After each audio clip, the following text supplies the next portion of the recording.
this presentation for Women's Forum for probably a few years now, about 2 years.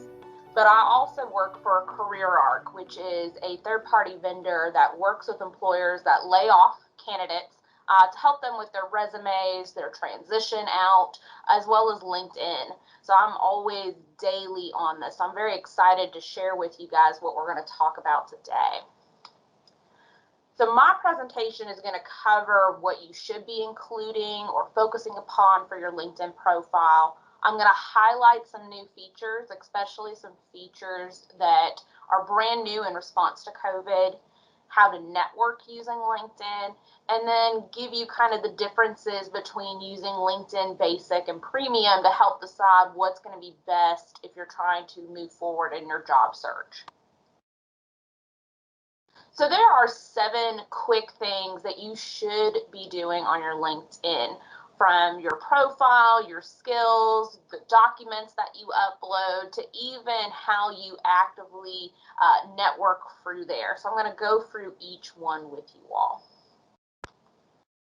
Starting off with your LinkedIn link, your URL link, you want to make sure that it's updated to not include sometimes the random numbers and letters that might come after your name. You can update this by clicking the pencil that is to the right of your profile. When you click it, the URL link is all the way to the bottom where you can click another pencil that will allow you to update to remove those letters and numbers, so you're just seeing your last name of the link. Next is the headshot. I've seen many different versions of headshots through LinkedIn, but we recommend selecting a photo of just yourself. Try not to have somebody else in the picture, or try to, cut somebody's face in order to just get your photo. I typically see those. Also refrain from Facebook photos. These are typically have some background images. They might be at a social event or outdoors that might have some distracting images in the background. Choose something that just showcases you, showcases your smile, you're giving direct eye contact, smiling with your eyes is what I usually recommend, that shows that you have a pleasant and approachable face, but also looking professional. So what I always tell my students, try to dress, waist up. In this photo, this is a student that is wearing a blazer jacket, but if you can see underneath, she's also wearing a V-neck t-shirt. So this is just a simple business casual look. So you don't have to go completely professional, but sometimes that creates a good image among employers of showcasing that you took that time to smile with your eyes and look presentable, but also dress presentable for that headshot. For the photo on LinkedIn, they're going to use a circle frame, which is only going to showcase possibly your face, depending upon the photo. So keep that in mind of what angle that you choose for your face, so that way when the circle photo cuts your image, it's going to make sure you get all the features of your face, okay? This is a new feature that was created by LinkedIn right after the COVID time period. So once we kind of were in quarantine, they've created a open to work badge that you could add to your profile, which indicates to human resource people and recruiters that you are open to work. They've also added the feature for yourself to indicate types of jobs, so job titles that you're looking for, as well as kind of cities, states that you're looking to kind of find within those positions. Some of you might be wondering, does that might look very desperate in my job search? In the past, HR people, recruiters, we never had a true indication of when somebody was working. So we might be trying to send you a mass image or message, trying to reach out to you to see if you are. This gives us an opportunity to see that you are working, that it's okay to reach out to you. Now, some of you are probably not including profile images. I just wanted to let you know that members who do include profile photos do receive 4 times more profile views compared to other candidates who do not. You want to make sure you have that headshot because it does increase your chances of getting looked at by a recruiter or human resource manager. If you don't have a headshot, our office does offer free headshots through the Stuckert Career Center. Feel free to email me. I provided my email on the slide to schedule an appointment. We're going to be open till December 18th, so feel free if you want to try to knock it out soon. If not, we'll be back January 4th, and I'll be glad to do it then too. Now, some people ask me, should I include a background photo or not? Background photos are typically more Facebook style, but I have been seeing some people add a little bit of personality and professionalism using a background photo. So we want to make sure that it's not only visually appealing, but we want to make sure it stays professional. So here's an example of mine. I'm representing the University of Kentucky, as well as a resource that we have in our office when I do promotion of our services among employers and among students. But it might also be if you work in government affairs or nonprofit work. I've had a candidate that did a skyscape of the Golden Bridge in San Francisco, of all their work that they did with nonprofits. I have somebody who works in technology that did a technology background of computers and software. That is something that can showcase not only your passion, but also your professionalism within that industry. Next is your headline. Your headline is typically always listed below your name. That headline is what is used as part of the algorithm of LinkedIn to search you for employers and recruiters and HR personnel. This is really helpful for us when we're searching for candidates based off of those keywords that we can kind of filter and find the right candidate for fits us. Right now, your headline might include your previous job title, your current job title, but you can update this by clicking the blue pencil that is to the right of your headshot. That will allow you the opportunity to choose keywords that best fit the types of jobs you're looking for. To talk about that a little bit more, we want to try to aim for 3 to 5 keywords. I typically recommend job titles, job knowledge, kind of key skills and qualifications that you feel that you're an expert in. Those types of keywords are really going to help you kind of filter within the process of what a recruiter or an HR person might be looking for. If you're not sure what types of keywords that you should probably be using, I always make it a habit to always use a keyword that I'm using within my job search to see other candidates' profiles, to see what they list in their headshots. This really kind of helps really narrow down what are some things that have helped them be successful that might work successfully for you. Now, some candidates always forget to update the location, the industry, or current roles or roles that they are looking for. So if you are actively looking, make sure that you use the job alert to update what types of locations, industries, and roles that you are looking for. That's going to be helpful for LinkedIn to find and recommend the right job for you. But it's also going to help recruiters find you quicker.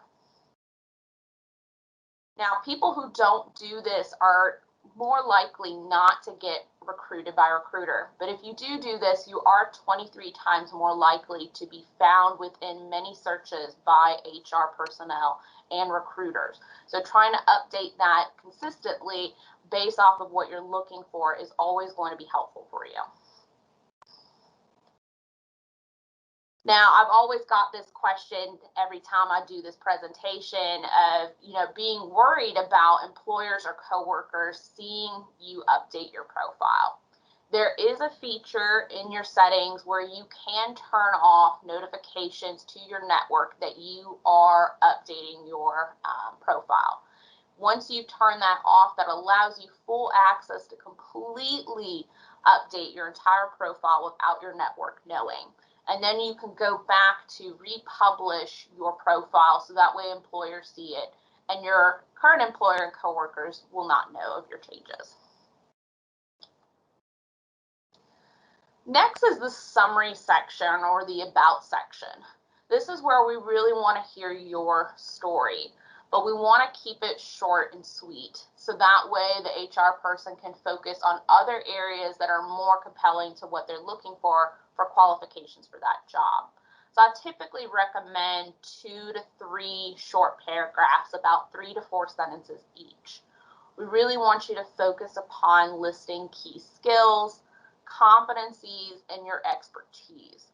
So when we're looking at summaries, we're looking for more of your expertise, not necessarily the story of everything that you have done. There's other areas that we could plug that type of information into.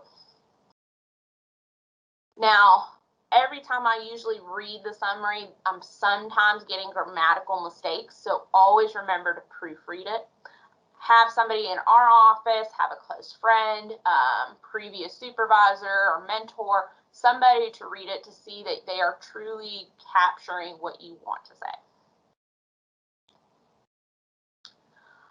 I'm okay with you using first-person language such as I, me, or my.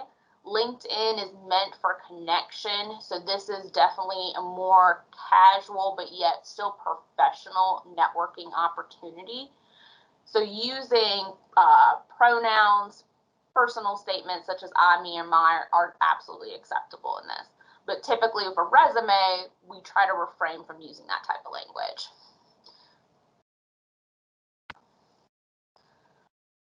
Typically, I like to see a lot of white space, so making sure that you have spacing in between your paragraphs to allow, information not to look cluttered or overwhelming to the HR representative or recruiter.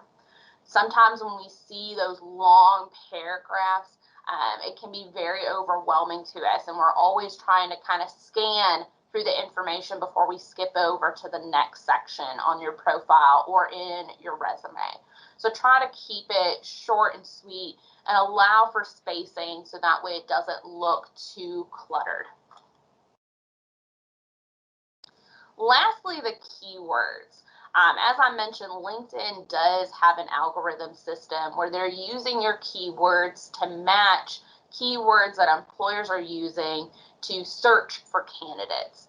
I always try to aim for at least 10 keywords that I know are very popular within my industry, that I know that I typically list in my resume, have conversations about in interviews. So I want to always make sure that I'm listing that information throughout my summary. And I'm giving you a summary sample of mine. Hello, I'm a career advisor and instructor for internship and first-year student seminar courses at the University of Kentucky, Lexington campus in the James W. Stucker Career Center, where I work with a variety of college-age students to help guide them through their career exploration, such as connecting them to jobs, internships across the world, and developing their soft skills and professional documents for the job search process upon graduation from college. I enjoy helping prepare students for a lifetime career of possibilities through their educational journey that fosters engagement, reflection, holistic development while connecting passion to purpose. So this is not only showcasing what I have done of my expertise, but a lot of rich keywords within my industry, which is going to help with the algorithm of filtering me to the right jobs among recruiters and HR personnel. Below that is another statement that I've always included that indicates what I'm currently doing. That's always good for a recruiter and HR person, especially during this time, whether you've been laid off or if you're actively job searching, to let them know what you're doing continuously to professionally develop. It allows them to kind of see what your goals are, whether they're personal, professional goals, and how it can be beneficial once you've achieved those goals for their company. So for example, currently I'm in the process of completing 2 certificates in diversity inclusion and universal design, best practices working with people with disabilities and mental health. I hope to apply for graduate school in the future to complete a EDD in higher education with a focus in student development through career services and exploration. I would like to put my experience and knowledge to good use for tomorrow's up and coming institutions and students. Now, this is pretty common among people that work within technology, that do social networking, video production, marketing, overall communications, is adding media to their summary. This could be a PowerPoint, this can be a video. It's absolutely good to list those. It's a visual appeal among HR people and recruiters, but it also kind of gives you an advantage compared to other candidates by showcasing your work. So this is a perfect place, if you don't have a personal website, to list any of those presentations, videos, documents that showcases your work here as your profile portfolio. For members who do list a profile summary, you are 10 times more likely to get profile views. Depending upon the recruiter and the HR person's connection with you. If they have zero connection with you, whether it is direct connection or through a friend of a friend that is connected with you, they might only be able to see your headshot, your headline, and your summary. Your summary is what's going to draw them in if they want to look at your profile a little bit deeper by sending you a connection or sending in a message to you for future connections. So we want to make that summary compelling in case in those situations that they don't have direct connections, or if you're using a privacy setting, that they can get a little bit more information to research the rest of your profile. Next is the experience section. And the experience section I want to spend a little bit of time upon to kind of talk about strategy, particularly for candidates who plan to use their resume first to search for jobs and include their LinkedIn on their resume. Usually when those types of cases, you're using either a 1-page, 2-page resume, hopefully catering it to the job you're applying to. So that way, when you share your LinkedIn, that employer, that recruiter, that HR person, whoever is looking at this, can go to your LinkedIn and see it as a master resume. That way you're giving additional qualifications, additional skills, that additional wow factor. So it allows them to kind of really see what are some additional things that you can bring to the table for that job that's not listed on your resume. Now, I want to be very clear, there's no guarantee that an employer will visit your LinkedIn profile. Many HR people and recruiters were going through resumes and applications almost pretty often, that we might not always have the time to also go look at your LinkedIn profile. So I usually have a strong recommendation of catering your resume to focus on the relevant content that that position is asking for to really increase your chances for the interview, but still using your profile to showcase additional skill sets if they choose to use that resource. A lot of my candidates I've worked with and students I've worked with typically copy and paste their resume into their LinkedIn. I want you to try to refrain from that if you're going to be using the strategy that I recommend. We want you to distinguish between your resume and your LinkedIn profile. Otherwise, it's going to sound very repetitive, redundant, and it's also going to waste the time on the recruiter and the HR person that went to that profile hoping to get more additional information from you. So try to refrain from that redundancy. As for content, if you're trying to not use the copy and paste format, I usually recommend having a summary statement about the employer. Tell me about their industry type, what services that they offered, kind of showcase to me the type of working environment that you've worked in.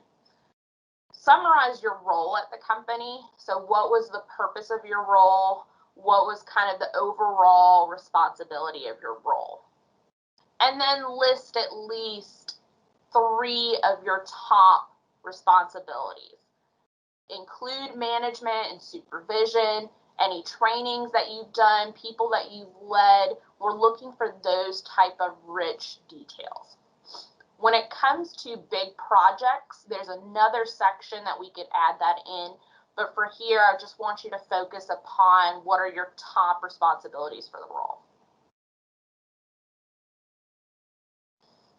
For the education section, it's very important when listing the school name that you make sure that you select the school that auto-populates once you're typing in the school. It's going to connect you to that school, which will give you direct access to that school's LinkedIn page, but even connect you to other connections and alumni group, which will help within other job searches for you having that direct connection through your previous school. Below that's also licenses and certifications.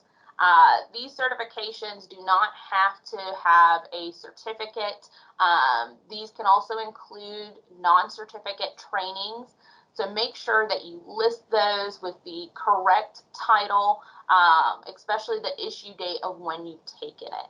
That's going to be very important for us to kind of see how recent you have taken those types of training and those types of certificate learning. Now, if you don't have certificates, but you're looking to continue your professional development during this upcoming winter break, there are a couple options that I would recommend for quick, easy access certificates at a very free to reduce cost. Coursera and edX has plenty of certificates in many different industries, whether it's personal development, professional development, or particular technical skill development. All of them offer free courses, but there are some courses that do have certificate options. At most, I've seen about $50 to $100 in order to earn that certificate. But otherwise, you can also do the free option, which gives you that option to get that training. LinkedIn Learning is also an available option. This is available through LinkedIn Premium. It has online module courses that are very quick and easy to obtain. Those types of courses range from social media, communications, personal, professional development, technical skills, whether it's in Microsoft or Adobe. There's lots of opportunities through there that you can earn a certificate through there. And once you complete it, it will automatically go on your profile, so you don't have to add it. Next is the volunteer experience. This is slowly coming back onto the profile a little bit more among candidates and students I've worked with. Similar to the experience section, we're looking for a quick summary statement about the agency and their services. So what that agency does and what types of services they offer, what type of role that you held as a volunteer there, and kind of indicating to us if you participated in any large projects, if you sat on the board, if you help raise funds for the agency. That is good information that we like to see. That showcase to us that you are a good community partner and you're always building community relations, which might be essential for us depending upon the role. Below that is the recommendation section. This is typically not always utilized, but it is something that recruiters and human resource personnel really gravitate towards. Having somebody write a recommendation for you based off of a previous work project that you've done, whether they were a client of yours or if they have some type of working professionalism with you, really showcases and vouches who you are as a person, your skill sets, your expertise. It really shows that recruiter and HR person a strong reference that can speak towards those abilities besides yourself. Next is the accomplishment section. I really enjoy this section looking over for candidates because it's showcasing any projects, awards that you've achieved, languages, foreign languages particularly, patents, publications that you might have done, coursework that you've done that's probably relevant to what we're looking for, as well as any organizations that you've participated in or led in. And just kind of give you a breakdown of what that looks like. So here is the courses. Simply, you're going to be listing just the title, maybe even the course number for that type of information. I like to use this for keywords, especially within our field of higher education. For some of us who work with directly at the University of Kentucky, we really want to use those types of keywords that kind of gravitate recruiters and HR person with us. Now, if you're working in healthcare, same thing. If you have any healthcare, patient care, healthcare delivery system types of courses, those are also really good algorithm courses to list in this section to kind of add as keywords to your profile. Next would be the organization. I typically see a lot of professional associations sometimes listed on the resume. This is another place to showcase it at by listing the organization name, maybe any leadership roles that you've held, as well as any responsibilities as part of your leadership role. That is always good, rich details for us that sometimes we don't always get to see on the resume. So that's an additional wow factor for us when we look at this section. Ashley, can I interrupt and ask a question real quick that came in? Absolutely. It was related back more towards volunteering, and I'll read it in just a second, but I think it could apply to the section you were just on about organizations too. So the question is if you are no longer volunteering, or we'll also say involved in an organization, should you put it on there or should you delete it after so many years? That is a really good question. On your resume for sure, if you're no longer active in it and it has passed for several years, I would probably refrain from listing it on your resume. But as I said with the LinkedIn, use this as your master resume. So I would definitely add it in there. There's probably some skill sets that will be very transferable to the job that you might apply for, that you might still have those transferable skills that we want to showcase. I hope that answers the question. Any other questions, Dolores? Not at this time. Okay. The next section listed after that would be projects. I know a lot of you all are probably part of task force, work groups, have done particular projects for your departments. This is the place that you want to showcase it at, of telling us what was the project name, providing us information of what the project is and what the purpose of the project is. You can even list out the structure of it, of what it was supposed to look like. This gives you a full opportunity to kind of showcase the success of the project, hopefully if it has been implemented in and you've seen result outcomes, that you could really highlight it to an employer. Whether I'm doing an interview or networking, if somebody's looked at my LinkedIn, this is typically the section that I get the most comments and questions about. So this is something that definitely a lot of recruiters and a lot of HR people are starting to look more deeper into if you haven't used it yet. Honors and awards, very short and simple, showcasing us what award that you achieved, as well as what was the purpose and why you achieved it. That's just showcasing to us of your previous experience, how you've been acknowledged and recognized. That's going to be very important information for us to kind of showcase that you're an achiever. We're looking for people that are achievers rather than doers.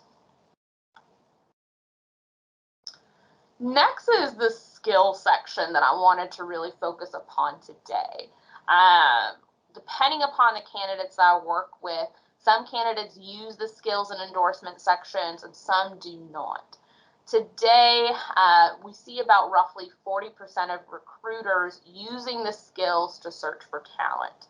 And this ranges anything from soft skills such as communication, digital literacy skills, so emailing, Excel, Microsoft Word, PowerPoint. Those are all areas that we're trying to really look for when we're kind of looking for positions to fill. When you look at your skills, you're going to see your top 3 skills, and then below that in the show more, you're going to see possibly the rest of your skills that you've listed out. Your top 3 skills are going to be the skill sets that have the highest endorsements from your connections.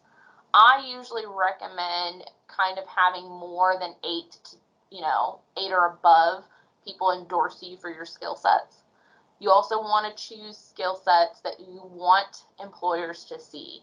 So if you have a skill set, like for example, Microsoft Word, that is listed in your top 3, but there is another skill set that it doesn't have that many endorsements that is not listed in your top 3, we want to build up that particular skill set so that way we can move it up within that section. However, if you don't get as many as you're looking for, you do have the option to unpin the skill set that you do not want by clicking the pin button to the right of that skill set and then moving it down lower so that way you can move the other one back up. If that sounds confusing, I get it. Feel free to reach out to me and I can help navigate how to kind of move those around and endorse those types of skill sets a little bit better for you all. There is a new feature that recently came out in the previous year that is focused upon skills assessments. These skills assessments are really kind of testing your knowledge within that skill set to earn badges that showcase to HR and recruiters for skills that you have indicated in your profile. These might be skills that have low connections or have high connections of endorsement. We want to showcase that you have great knowledge within those by showing and adding those badges to your profile. This is a brand new feature, so I'm not seeing as many people use it, but I do see that it's going to be something up and trending during this COVID period, especially with high layoffs, of trying to really kind of showcase their skills a bit more. So this is something that's very usable and free as part of your basic and premium package if you choose to do premium. So try to use that skills assessment if you want to increase any low connection endorsement skills. When it comes to uploading your documents, such as your resume, your cover letter, your presentations, typically that is listed underneath the featured section. So if you go to the add profile section to the right of your profile, there'll be a drop down arrow where you can click to go to featured. You're going to then click the media, which will allow you to upload your resume. If you choose to cover letters, presentations that you've done, those will all live in that section. Now, I recommend uploading your documents onto your application because it allows you to apply for jobs much faster through LinkedIn. LinkedIn recently released the one-click app button, which allows you to pull documents and pull content from your profile to quickly apply for positions by just a click of a tab. It'll pull all your information from your resume as well as your profile to automatically submit it to the application. So you could easily apply for about 10 jobs, possibly within an hour, using this feature if you choose to. Now, that is up to you. I always still recommend going and applying directly onto the employer's website, but this has also been proven to work among HR people and recruiters that also use LinkedIn as part of their job search. So it's up to you if you choose to use this feature or directly apply to the website. Also recently, during the same time that they did the one click, they also released out how do you match up. This is a checklist system that showcases, do you match the education level, the skills level, years of experience, as well as current and past job titles that they are looking for the position. It kind of gives you a good idea of what is the likelihood of possibly getting an interview or being hired within this position. For premium members, it also helps kind of see where you rank among other applicants who've applied for that position. So it shows for you if you are a part of that top percentile of applying for this position. And this looks like this image here. As you can see, there is the one-click app to apply. You also have the human resource person's direct contact to send them a message if you have any questions about the position. But how you match up is listed here. It'll indicate if you match with a check mark or a red X if you do not match, based off the experience, education level, and skills. Okay. Now I want to go deeper into how you can stay informed of career trends so that way you're utilizing all the resources available on LinkedIn. ProFinder is very helpful in finding freelance or independent professionals that focus upon career management resources. So you can find a career coach, you can get your resume reviewed, your LinkedIn reviewed. If you're looking for a headshot, you can get a professional headshot from a photographer.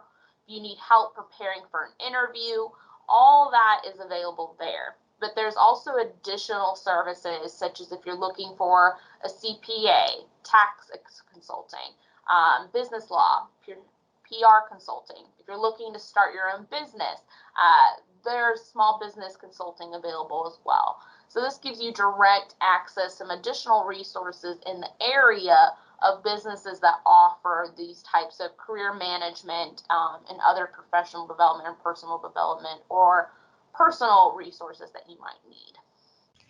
Ashley, we have another question that came in.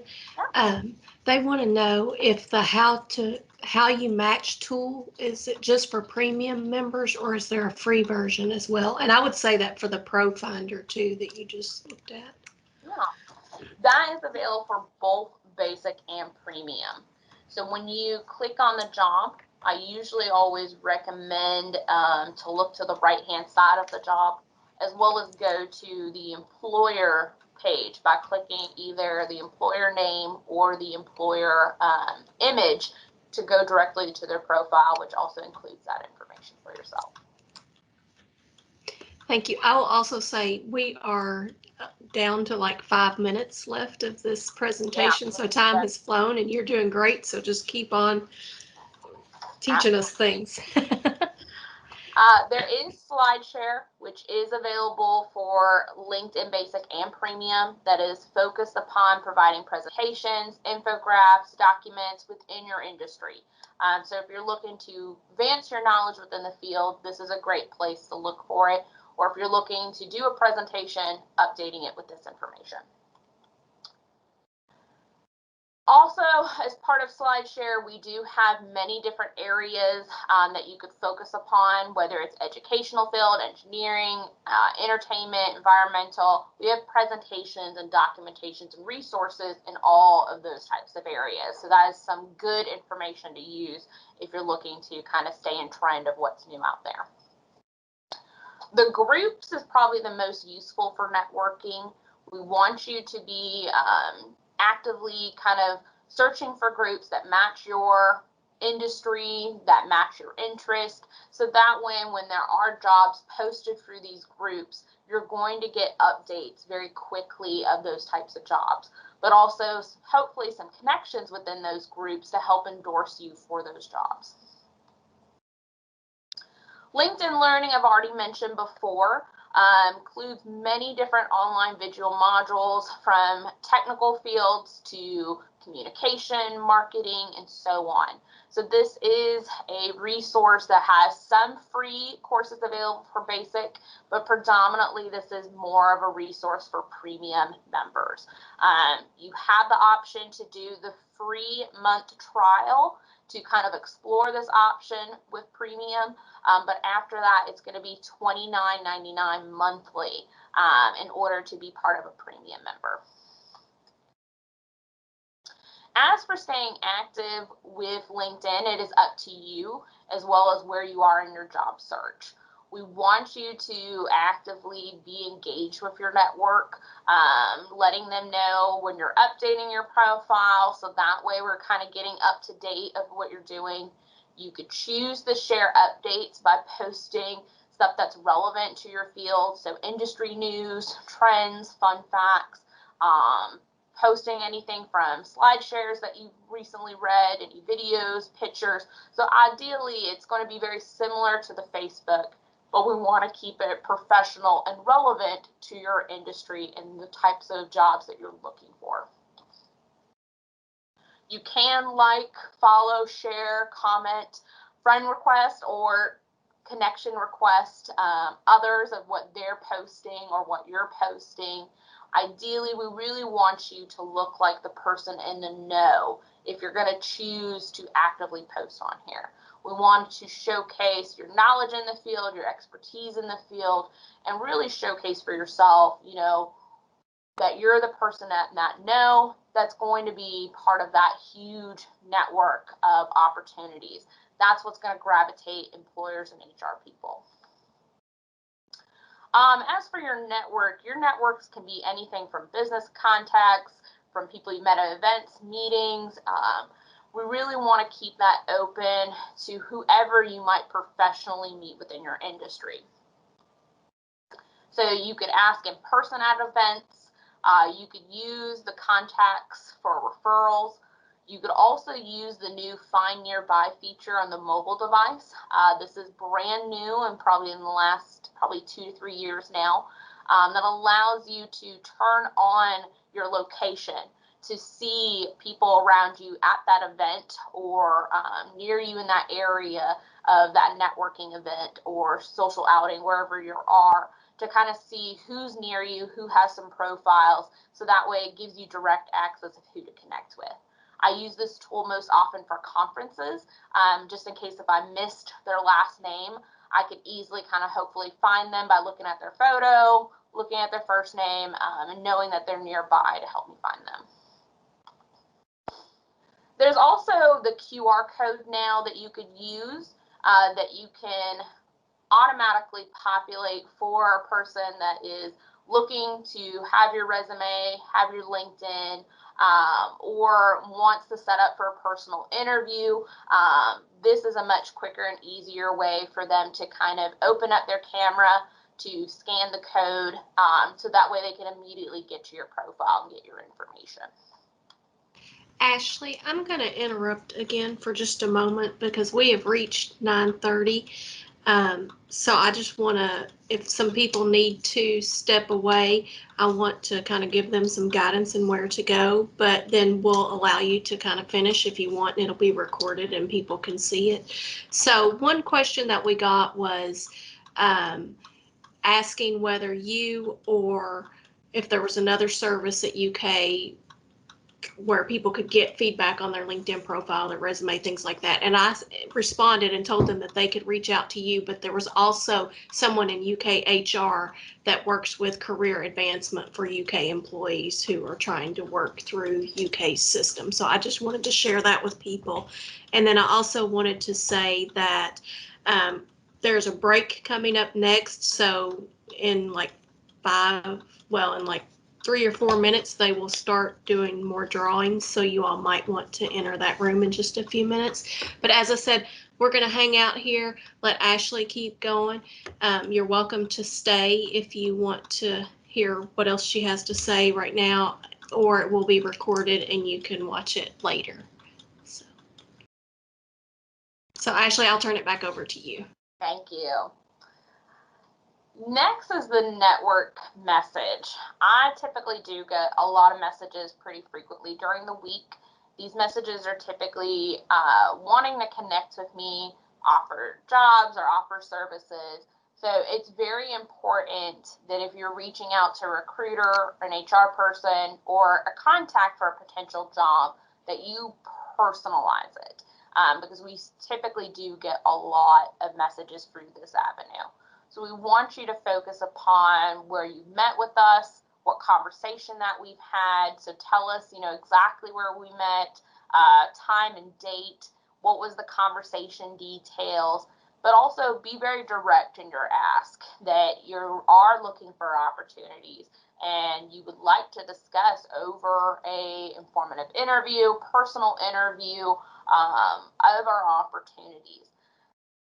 If we don't follow up, it's okay to send me a message or somebody else a message within 24, 48 hours a week. Sometimes we get very caught up, and that's typically the follow-up process. If they do not respond after that week, it's very possible that they're not very active on LinkedIn. So there might be some other direct channels that you can look for. Such as going to their particular employer page and seeing who is their director of human resources and directly messaging them and letting them know you met one of their fellow employees and you're looking for potential opportunities. That is a direct access you have to us within HR and recruitment. This is probably the standard of what we get. It's not very personable. I get a lot of requests from people that I don't know or don't remember meeting. So we want to keep that information very personable. Okay. It can be super short and simple, like this message here. However, this one is indicated them as a friend. I would prefer, that we've done business together, or if you selected other. But those types of features also kind of limit your access with that HR and recruiter. The friend one is probably the most common one to get into the message box, but it might also turn off the recruiter and the human resources if we do get those types of messages. So try to make sure that it stays professional and it's pretty accurate to what our relationship is. You can use the Who Viewed Your Profile feature. This allows you to see what keyword searches have led people to find you, what people make of your profile, who have contacted you, as well as what are some things that you probably want to tweak in your profile. So when I open up that rich data, I can see how many people looked at me during the week. I can see what types of company that they're coming from.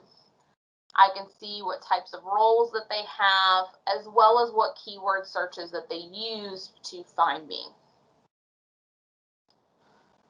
You can also see information of how you rank in your profile compared to other candidates.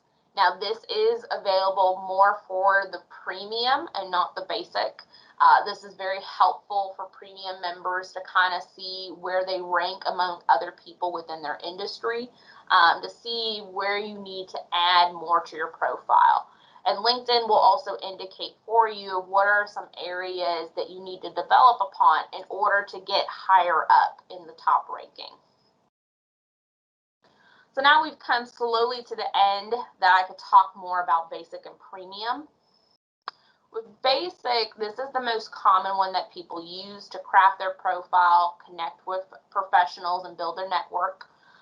We also do receive and give recommendations through there.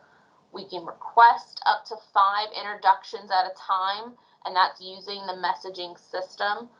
If you don't have a direct connection with them, you can receive, but however, you're very limited to send messages through the iMessage. That is going to pretty much definitely hurt you for recruiters and HR professional on a monthly basis. So you want to be very choosy of how you reach out to them through LinkedIn. Whether you're using the friend feature that we talked about earlier or the other feature and kind of establish how you've met them.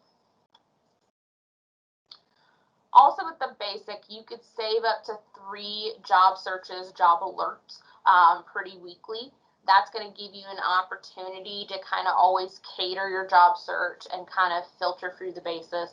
But the premium does allow for more job search opportunities if you're looking for more different industries.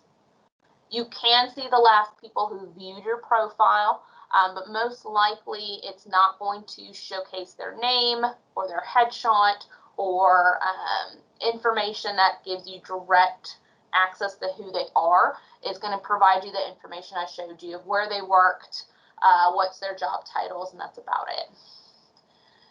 You can see the top 10 most viewed people among your connections and the 5 people below you.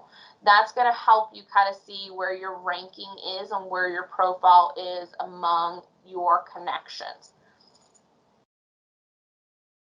For LinkedIn Premium, there's 4 versions.